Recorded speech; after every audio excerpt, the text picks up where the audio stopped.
नमस्कार दोस्तों, आज के इस वीडियो के माध्यम से आज के दिन की कथा यानी कि आज 11 है। सबसे पहले आपको जय श्री कृष्ण। जी हाँ, 11 की पोथी का आज आपको हम श्रवण करवाएंगे। बंधुओं, 11 माता की पोथी हमेशा सुनते ही रहना चाहिए, क्योंकि उससे हमारी मनोकामना भी पूर्ण होती है और हमारे पापों का संहार भी होता है। जी हाँ, 11 माता इस साल 20 मार्च यानी कि आज, जी हाँ, आज 11 माता है और सभी एकादशियों में आमलकी एकादशी को सर्वोत्तम स्थान माना गया है। आमलकी एकादशी को कुछ लोग आंवला एकादशी भी कहते हैं। जी हाँ, और कुछ लोग खाटू एकादशी भी कहते हैं। जैसे विशेष तौर से आज कुछ ऐसे भाई हैं जो खाटू भगवान को बहुत अच्छे से मानते हैं, तो आज उनका वो पूजन पाठ भी करते हैं और करना ही चाहिए, क्योंकि खाटू श्याम भगवान के मंदिरों में आज बहुत ही चहल पहल रहेगी।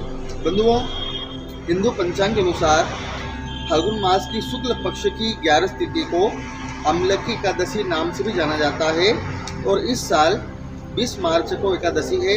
सभी एकादशियों में इसको सर्वोत्तम स्थान दिया गया है। आमलकी एकादशी को आंवला 11 भी कहते हैं। जी बंधुओं, इसे आंवला एकादशी भी कहते हैं और कुछ लोग इसे रंग भरी 11 भी कहते हैं। इस दिन जगत के पालनहार श्री हरि विष्णु जी के साथ आंवले के पेड़ की पूजा की जाती है। कहा जाता है कि आंवले का पेड़ भगवान विष्णु को अत्यंत प्रिय है। इस दिन पूजा के दौरान आमलकी एकादशी के व्रत कथा सुनना चाहिए या फिर किसी को सुनाना भी चाहिए। बंधुओं, यहाँ पर जैसे आपको बताया है कि आंवले के पेड़ के नीचे, जी हाँ, हमारे यहाँ पर इस मंदिर में आंवले का पेड़ है और काफ़ी छोटा है वह, इसलिए उसके करीब 15 फीट या 20 फीट के आसपास अंतराल में भी आप बैठ सकते हो और उसके कथा का आप श्रवण पान कर सकते हो। और इसी प्रकार बंधुओं, यह पौराणिक मान्यता के अनुसार वैदिश नाम का एक नगर था। उस नगर में ब्राह्मण, क्षत्रिय, वैश्य और शूद्र रहते थे। वहाँ रहने वाले सभी नगरवासी विष्णु भक्त थे और वहाँ कोई भी नास्तिक नहीं था। उसके राजा का नाम था चेतरथ। राजा चेतरथ विद्वान थे और बहुत धार्मिक थे। उनके नगर में कोई भी व्यक्ति दरिद्र नहीं था। नगर में रहने वाला हर शख्स एकादशी का व्रत रखता था। एक बार फागुन महीने में आमलकी एकादशी आई। सभी नगरवासी और राजा ने यह व्रत किया और मंदिरों में जाकर आंवले की पूजा पाठ की। वहीं पर रात्रि जागरण भी किया।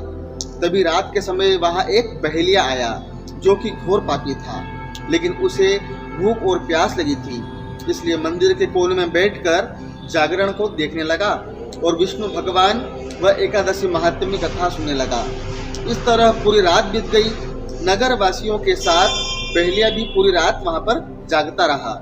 सुबह होने पर सभी नगरवासी अपने घर चले गए। बहेलिया भी घर जाकर भोजन किया, लेकिन कुछ समय के बाद बहेलिया की मृत्यु हो गई। हालांकि उसने आमलकी 11 एकादशी का व्रत कथा सुनी थी और जागरण भी किया था, इसलिए वह राजा विदुरथ के घर जन्म लिया। राजा ने उसका नाम वसुरथ रखा।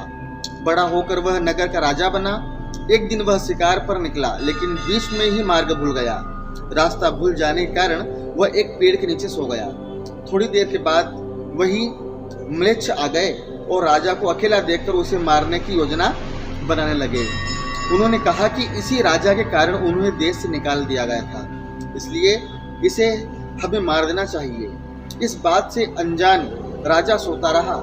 म्लेच्छों ने राजा पर हथियार फेंकना शुरू कर दिया, लेकिन उनके शस्त्र राजा पर फूल बनकर गिरने लगे। कुछ देर के बाद सभी म्लेच्छ जमीन पर पड़े थे।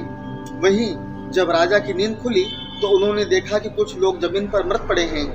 समझ राजा तो गया कि वह सभी उसे मारने के लिए आए थे, लेकिन किसी ने उन्हें ही मौत की नींद सुला दी। यह देखकर राजा ने कहा कि जंगल में ऐसा कौन है जिसने उनकी जान बचाई है। तभी आकाशवाणी हुई कि हे राजन, भगवान विष्णु ने तुम्हारी जान बचाई। तुमने पिछले जन्म में आमलकी एकादशी का व्रत सुना था, उसी का फल है। आज तुम शत्रुओं से घिरे होने के कारण बावजूद जीवित हो। राजा ने अपने नगर में लौटा और सुखी पूर्वक राजा राज्य करने लगा और धर्म के कार्य करने लगा। तो बंधुओं, इसी प्रकार जब पिछले जन्म के अनुसार उसने जो कि एकादशी, जी हाँ, अम्लकी एकादशी व्रत का उसने कार्य किया, उसने व्रत किया, उसका पालन भी किया और इसी प्रकार जागरण भी किया था और अगले जन्म के अंदर उसका फल उसको प्राप्त हुआ। तो बंधुओं, इसी प्रकार यह जो एकादशी का व्रत जो कोई भी रहते हैं तो उसका जो फल है हमें अगले जन्म में प्राप्त होता है और उसमें हमारे पापों का सहार भी होता है। तो इसी प्रकार बंधुओं, आप यदि हमारे इस चैनल पर नए आए हो तो कृपया सब्सक्राइब कर लें और वीडियो को लाइक तो जरूर कर देवें, है ना, और कमेंट बॉक्स में जय श्री कृष्ण अवश्य लिखें। चलिए, अब हम कल आपको एक नए वीडियो के साथ और मिलेंगे। तब तक के लिए जय माता जी, जय श्री कृष्ण।